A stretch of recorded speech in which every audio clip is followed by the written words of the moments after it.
This is Practically Culture, a podcast devoted to TV, movies, sometimes video games, and other pop culture. I'm your host, Logan Bowe, podcasting from Lehigh, and I'm joined, as always, by the one, the only Bob Caswell in the Bay Area. How are you, Bob? Hey, doing well. How's it going with you? You know me, just hanging out. Nice. Welcome to our main show. This week we review First Man, and we have the usual mini reviews and weekend picks. If you like what you hear, look for us in your usual podcast app at practicalculture.com, and on YouTube. We recommend to check it all out if you're into the show. It's TV, it's movies, sometimes video games. It's Practically Culture. Let's rock. Oh, man, it is good to be back, Bob. And let me tell you a little bit about what it's like to be me right now. Okay. I got a little mixed feelings about my phone. I mean, on the one hand, it's pretty beat up. It's the longest I've ever gone with the phone. About a year and a half with this Samsung Galaxy S8. Oh, I think. Poor you. A year and a half. Hey, but I've been broke for a while. Anyway, the thing is, this week, it started not charging very well. Like, oh, if I can't get a charge, then it's pretty much worthless. Yeah. On the other hand, I'm about to get my first paycheck from my new job, and I could technically afford a new one. Also, the new Google Pixel is about to come out, which is, on my Mount Rushmore of phones that I've had, earlier versions of the Google Pixel. And I love having a new phone, so I'm excited. But there are so many things I'm behind on money-wise that I need to use my paycheck for. Of course, you pretty much need a new phone. Need a phone of some kind these days. So part of me is excited to have an excuse to tell the prudent part of myself to shove it. But I did find another cable, and that's charging okay now. So maybe it's just the cable. Wow. So maybe it can last a little bit longer. In theory, 1 out of every 100 times, it's the cable that's the problem when it's in these technology situations. But I this could be the first confirmed sighting of this. That's interesting. I know, right? The cable actually worked beautifully to switch cables, which, like you say, it was a really odd thing, but I just decided I'd try it, and it seems to be working for now. Like I said, I have mixed feelings. Part of me hopes it stops working again real soon, but part of me could use another little while before I have to get a new phone. Dilemmas. Well, I wish you luck on that journey. Thank you. Anyway, ready to get to this? Yeah, let's do it. First Man, a look at the life of the astronaut Neil Armstrong and the legendary space mission that led him to become the first man to walk on the moon. Starring Ryan Gosling and Claire Foy, directed by Damien Chazelle, written by Josh Singer, who has actually done a lot of journalism movies as I look at his resume, like The Post, Spotlight, and The Fifth Estate, and it's based on the book by James R. Hansen. Hit us with a mini review, Bob. All right, here goes, First Man. Captivating and personal story of the first man on the moon and the sacrifices it took to get him there. I felt like I was hovering over him the whole time, although perhaps the focus was too zoomed in, both literally and narratively. It's a solid recommend. I'm going with a 4 out of 5 stars. All right, here's my mini review. One of those impressive artsy movies exploring a famous story from a new and individual perspective. I'm a little torn, but I'm giving it 4.5 out of 5. Wow, you gotta boost your praise there. I was not expecting. I'm a little torn. 4.5 out of 5 as an outcome after those words. Well, 4 to 4.5. I mean, because we just had A Star Is Born, which I also gave 4.5 out of 5, and to do our, fill out the bingo card of us discussing our rating methodology. A Star Is Born is one that I felt emotionally invested in and loved enthusiastically that way. This one is a little different. For me to go above 4 stars, it has to go above and beyond, just like not having detriments, but it has to go above and beyond somehow. And this one I felt was very impressive, more intellectually, even though it didn't like move me emotionally the way A Star Is Born, but it did engage my head and my thinking in an impressive way. So that's why it gets the bump up. Now, one of the things I do just personally, I tend, unless it's like knock out of the park, one of my favorite movies of all time, I don't usually give 5 stars initially, but I reserve the right to, I guess, wheeze a little bit. And at the end of the year, when we do our year-end movie show, I may bump some up to a 5th star, so my 4.5 out of 5 stars to 5th star once I have a little more perspective on them. Now, this one is very unlikely to get that whole 5th star, that extra half star, whereas A Star Is Born might. So if that helps differentiate a tiny bit, as if we weren't granular enough, that's why I'm torn. Yeah, I hear you. Let me just add to that because that just wasn't enough meta commentary. I just want to say, since we're in the season and in the spirit of comparing movies to each other a little bit with the Oscar buzz happening here, my version of what you just said is, I think I liked A Star is Born slightly more than First Man, even though I'm giving them both a 4 out of 5. And I think you're saying something similar, although yours was the technical underpinnings to that. Okay, I think that's just fine. Well, so what's to like? I mean, one of the things about First Man is that it's more difficult to talk about. Then I guess we'll just keep the sort of the comparison, the compare and contrast. A Star is Born, up on our screens here. But compared to Star is Born, it's very like impressionistic, or it feels like it's going for something artistic and abstract. More than any movie I've really seen this year, to be quite honest. Maybe something like First Reformed was in that vein, I guess. But like I say, Star is Born tugs at the heartstrings really a great deal, and this one is just more intellectual in ways that I have to think about instead of like process emotions. Yeah, and it was kind of a balancing act because it's also somewhat procedural. I'll follow up on what you're saying with comparing it to A Star is Born, which I had some issues with the pacing there. I thought the pacing here in First Man was quite good. I wasn't ever questioning who was doing what, which night or morning, and how people could travel to airports. Sorry, let me keep talking about First Man, though. This is a period piece. It's in the 60s. It's, the space race and all that stuff. It's based on a true story, Neil Armstrong. It's very zoomed in on his life and his family life, especially in the context of his work life. And just his experience. Like, this is a movie about what it's like to be Neil Armstrong. Yeah, it really is. And it covers several years. But like I said, the pacing was easy for me to follow. And it's a long movie, but it felt like all the pieces were necessary. I do want to say, though, right in the beginning, it starts kind of with this test pilot scene, which is pretty intense. And it's already kind of establishing that we're going to do one of these claustrophobia viewpoints for when you're stuck in a spaceship or a plane that's really small, which is effective. But then I don't know if it was just me, and it took some time to get past this. But then just even the scenes right after that, where he's having dialogue with his wife or something, it was like, shoom. It felt like everything was zoomed in. I'm like, okay, can we pull back the camera a little bit now? Like, it took about 30 minutes before I forgot that was something that I was noticing, not just in special effects scenes, but just in dialogue scenes. Yeah, and I feel like I noticed things like that too. But I guess where maybe I give a little more credit or benefit of the doubt is what happened is that has like an effect on me as a viewer. It makes me feel a certain way, maybe uncomfortable, maybe intimate, but I could tell they were doing it on purpose to evoke reactions from me. And so,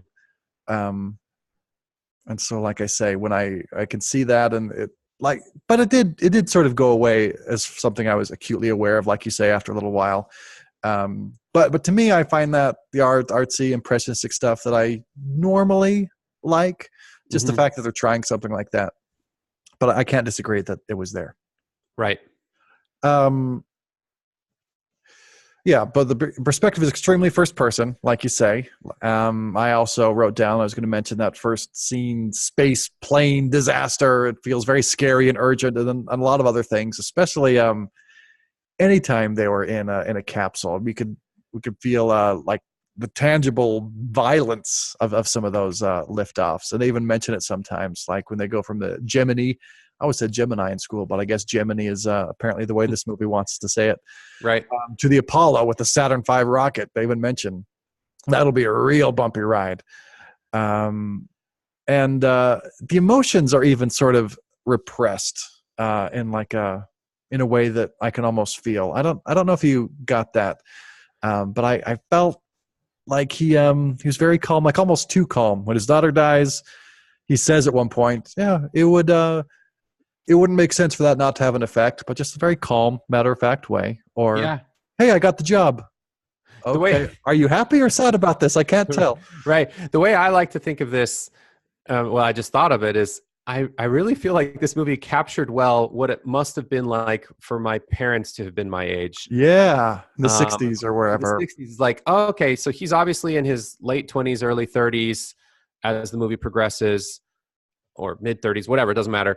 And it just felt like, oh, this is how they communicated. They kind of hid their emotions, and everything was very, I'm stoic, and there's a lot of death that has to be dealt with throughout this movie. A lot of funerals, and it's very procedural, and like you get together, and then there are only a couple of scenes where we see him needing to break away and then let loose kind of on his own, and you see that there is deep down inside, just like with most humans, a lot of emotions that are suppressed. But nowadays in the present day, I feel like we're all about like touchy-feely, tell me what you really mean and share everything and how do you feel. And just back then there was none of that, or very suppressed version of that, if anything. Yeah, and like you say, it feels very much like the 60s, which reminds me that it felt like it was in the 60s in other ways. It felt, I don't know if this makes any sense, but it felt very analog to me in a certain way. Like I said, the violence of the liftoffs, like, whoa, this is not a computer doing this. This is like physics and Hardware. mechanics, hardware. And just the look, it was like sort of a washed out Technicolor. Actually, I don't know. Technicolor just seems like an old word, but I can't really know if it feels like Technicolor to me. But it felt like an Instagram 60s filter or something like that. I mean that in a good way. I don't mean that in a fake way, but it just felt like very 60s and analog. Yeah, I mean it's mostly a good way, but it is true. Like people's shirt color with their face color with the color of the wall, like sort of all is like one shade of the same white. You're like, oh, okay, this is back before that sort of stuff, happened, where we actually changed things and had contrast. But that put me into the mindset of the 60s, so I didn't mind it. And again, but I felt like I had to notice and think about that. It wasn't something that completely faded into the background. I noticed it, but it didn't distract me, but I noticed it. And that I feel like a lot of what this movie had going on. For sure. I liked Ryan Gosling. We've already talked about he's reserved and introverted, but at the same time, he's not like dead. He's very ambitious and smart and driven. And when he's trying something, he tries hard. Like, I guess he's got the reputation, the ability to adapt in a stressful situation. He makes things happen in mostly good ways, but is at the same time very quiet and introspective, I guess. Yeah, and I'm torn on this one because I think he does a great job, but it's a super subtle performance. We only have like one solid for your consideration, the waterworks are happening sort of scene, and so it makes me wonder. Not that we need to go even more meta on Oscar type movies, but he does a lot of acting that I feel like is going to be underrepresented or not given enough credit. It's going to be underrated because it's solid. It's really solid, but it's like, yeah, that's as you'd expect, a man in the 60s. And then he has that one emotional breakdown scene, sort of, which was really good too. But again, comparing it to A Star is Born, where it felt like Bradley Cooper was kind of more in transformation mode. This one feels like Ryan Gosling is just doing his best Ryan Gosling work, but he's not embodying a character as much as just that type of persona. Does that make sense? Well, I mean, let me ask more to make sure I understand, because I don't feel like it's like The Rock always playing The Rock. Love The Rock, by the way, but because like Ryan Gosling, in La La Land or what's that, Crazy Sexy Love? What's that one called? I can't think of. Or The Notebook. He's like super charming, but here he's like really closed off. So he's showing range. Certainly, it's not. Yeah, just, that's true. Fair. The only Ryan Gosling that we ever see, but it's true that it is subtle and maybe not as flashy for Oscar nomination. I guess we'll see. Yeah. And Claire Foy's also great. On the other hand, she actually, I wouldn't say she's overly emotional, but she's like emotional like a normal person, which stands out in contrast to all the emotionally repressed men. So she brings some amount of balance. She's got at least a couple times where she's like yelling at the men who need some of that balance in their lives and the work. Like, no, don't try to keep it buttoned up. You don't know what you're doing. You're fucking it up. Right. And yeah, so she was really great to bring some balance there, I thought. I thought so too, and I think it's not just her, but the writing and the screenplay. I guess she was doing way more than concerned wife on phone, which is normally what you'd get out of a '60s period piece. But she actually, I mean, she's a supporting role, and it's not about her. But when it is about her, it works really well. It's believable, and it's also not just like it's a good reminder of how things were. There's like a lot of little subtle things about how things were different in terms of roles and um men in the workplace and that kind of stuff, but you still get to see her react and be part of the experience, and I appreciated that. Sure. So, do you have stuff to say about what's not to like? You've already hinted at a couple things, maybe it's a little too close, or various other things. For me, basically, all I have to say is, it was a very intellectual movie, and not so much on the emotions. The emotions are buttoned up, but on the other hand, it's only a fake not to like thing because I felt like it was just a different way to go, and it was interesting to see that explored. But you might have more that you want to criticize. Yeah, I have a couple. One is it takes a left turn in the second half where it kind of wants to set the stage for how things were with the space race and the Russians, the Soviets, and it's a super big deal. We have to get to the moon first, and this is super, super important. But then it never returns to that, because then, as history, as we know, we did get there first, and that mattered. Why? Like it didn't connect the dots. It just sort of was like, well, and if you are a human and you grew up in the last however many years, you should know your history and why this is significant. So we're only going to show you why it was annoying to some people who had to protest this. I just didn't quite understand the insertion of that plot point to make us all question, in the context of the movie, the stakes and the value and why we're spending this money, only for that not to be followed up with something afterwards. I see what you're saying. If I were to put on my Damien Chazelle hat and respond to that, what I might say is, this really was remarkably just about Neil Armstrong's story. And that wasn't his motivation per se. We get a couple moments where we realize that isn't necessarily what drives him personally, in a primary sense at least. So for him, it was just sort of ancillary. A lot of people are doing this for that reason, but that wasn't his reason. So the fact that it's his story means that that wasn't the payoff that we needed as a climax. I don't know. I don't know if that solves it for you, but I guess that's how I would reconcile it. I mean, sure. It wasn't like a showstopper or a big problem. Just a little thing I noticed, and it could have tightened it up if they didn't need it as much. So, but it's fine. The other thing I'll say, which is really a weird criticism, because it's not a criticism as much as an observation, but going to the moon doesn't feel like it's that big of a deal. And like the movie does its best to be like, no, this was and is a big deal. Time and place, context, all those things matter.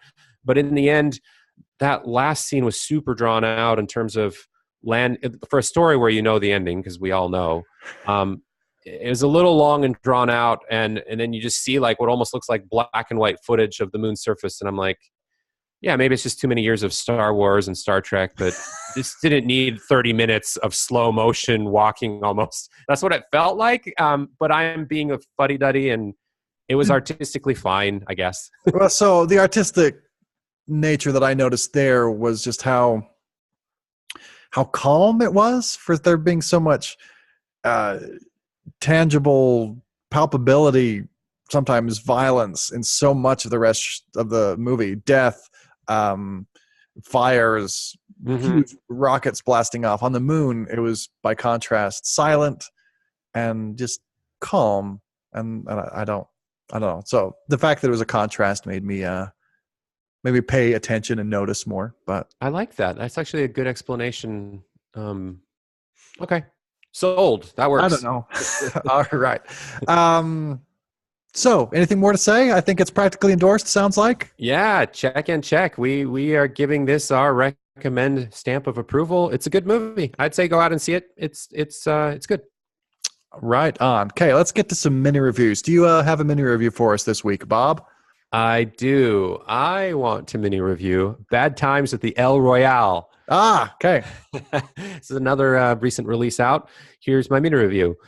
Lots of ambition, style, and intrigue in this 60s or 70s era tale of strangers in a hotel on a fateful night. Loved the cast and the story vignettes for each character, even if it doesn't quite come together in the end. 3.5 stars out of 5. Oh, that's my worry that it wouldn't come together because it seems like it had the pieces to become one that I enjoyed as much as like Ocean's 11, but I was worried because that's hard to pull off. Yeah, it is. It is. And this movie has a long running time is what I wanted to say. It's like 2 hours, 20 minutes. And I want to say it's not that bad. Or what I'm trying to say is that's not the problem. It's fine. Oh. I was interested through the whole movie. It's just in the end, you're like, and that was that. All right. So we've got a lot of fun people in this movie. We've got like your John Hams and your Chris Hemsworths and your Dakota Johnsons and yeah, and they're all meeting up at a hotel. Well, they're not meeting up; they're just checking into a hotel, unbeknownst to each other, what their individual stories are. And we kind of get a little bit of the. Do you remember that Quentin Tarantino movie, The Hateful Eight, where there's Yes, I do. chapters and it's all kind of in one space and a lot of dialogue? I feel like there's some influence because it's kind of that same sort of approach a little bit, except for this one does use a lot of flashbacks to show some of the vignettes are danger, Will Robinson. I know, and I was forgiving through the whole thing, except for that, again, in the end, it didn't amount to much. There's tons of mystery and intrigue, and you're like, oh, these stories, what's happening at this hotel? So there's what's happening at the hotel, what are the backstories of all the people, and then what's going to happen when they all discover what's happening at the hotel and what each of them have as part of what's added to each of their Sounds almost stories. like the movie Clue. Actually, yeah, there's some stuff, there's some similarities. Oh, and I forgot to mention Jeff Bridges. I mean, I think he's first billing. He's like one of the main guys in this movie. This is all to say, I had a good time in pockets, but I sort of knew as the reveals kept coming and they just kept becoming less and less interesting. I was like, oh man, I just wanted you to keep your clothes on, I guess, movie. I don't know.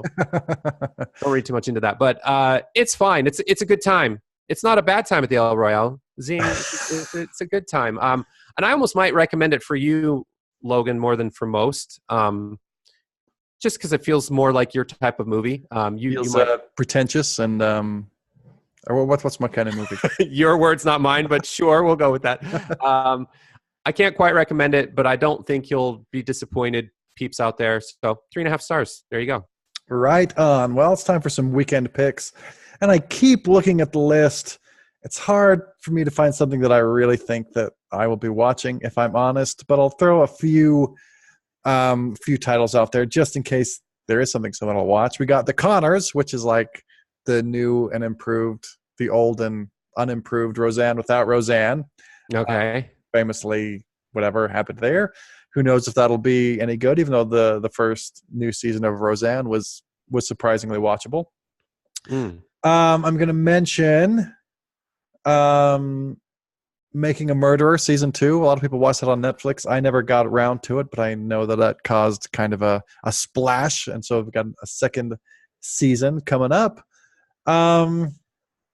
You know what? That's all I'm going to mention. It's not the week for TV. Okay. So catch up on other things. Let's talk movies, Bob. What do you got for us? All right. So movies. Well, here's the thing. I guess I should just mention briefly. There's this movie called Halloween because Halloween. It's October. Blah blah blah. Fuck that. I don't care. The next movie I want to talk about is Wildlife, and this is written and directed by Paul Dano and starring Carey Mulligan, Jake Gyllenhaal, and it's an adaptation. It's a novel adaptation, and it's getting a lot of buzz for Carey Mulligan's performance as a complex woman whose self-determination and self-involvement disrupts the values and expectations of a 1960s nuclear family. Logan, whoa! It looks good. It looks interesting. I'm interested. Paul Dano is a writer-director. Also, Zoe Kazan is one of the writers as well. We saw her in The Big Sleep. Oh, interesting. Yeah. What are your thoughts on this? Well, we can put it this way. It does sound like my kind of movie. Perfect.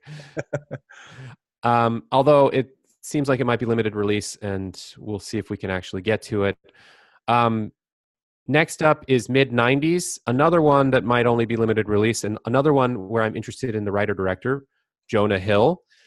And it follows Stevie, a 13-year-old in 90s-era LA, who spends his summers between his home life and a group of new friends at the skate shop.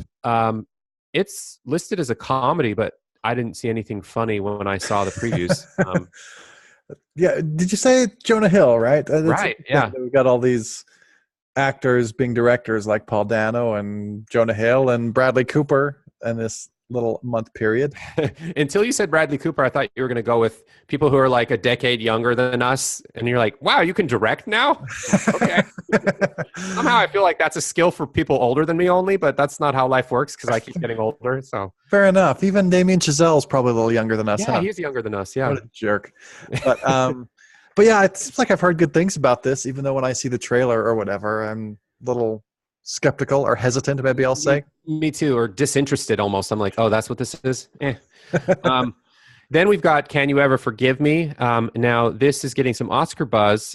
It's also limited release. I don't know what is with all these limited releases. Melissa McCarthy stars as somebody who's a best-selling biographer and cat lover and basically a celebrity. And she made her living in the 1970s and 80s profiling Katharine Hepburn and others that were famous at the time. But then she sort of becomes a has-been and has to deal with that.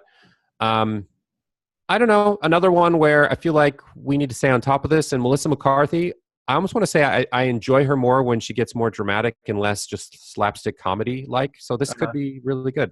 I know this makes you a bad person, but I'm blanking. What are some of her more dramatic roles? Now you're putting me on the spot. I'll click through. Let's see. I swear she's done a couple that, or maybe I'm just thinking of one that was significant. But now that I'm looking, I don't know. Whatever. They all look like they're all comedies. Maybe Whatever. This is her first dramatic one. Anyway, so there's that. And other than that, yeah, that's basically it. I mean, a bunch of limited releases and the wide release is a Halloween movie that we don't care about. So I'm thinking, Logan, for you and I, and for the people out there, The Sisters Brothers is a movie that we both wanted to see with Joaquin Phoenix and John C. Reilly. Yeah. John C. Reilly. Yeah, it looks like a lot of fun. And I think we're going to go out and see it now because it's wide release-ish. And we see what we want to see. Excellent. I'm into it. Awesome. Well, it's TV, it's movies, it's Practically Culture. There are some picks for you to go forth and watch. And that is this week's episode of Practically Culture. Join us next week as it looks like we review The Sisters Brothers. And we have the usual mini reviews and weekend picks. You can find more from us at practicallyculture.com and in your favorite podcast app. Also on YouTube. Like us on Facebook. Follow us on Twitter. I'm at Logan Bo. Bob's at Bob Caswell. Send us a message. Ask us a question. Let us know how you like the show. Get out there. Watch some TV and movies, people. It's good for you. Thanks for rocking with us. Have a good one.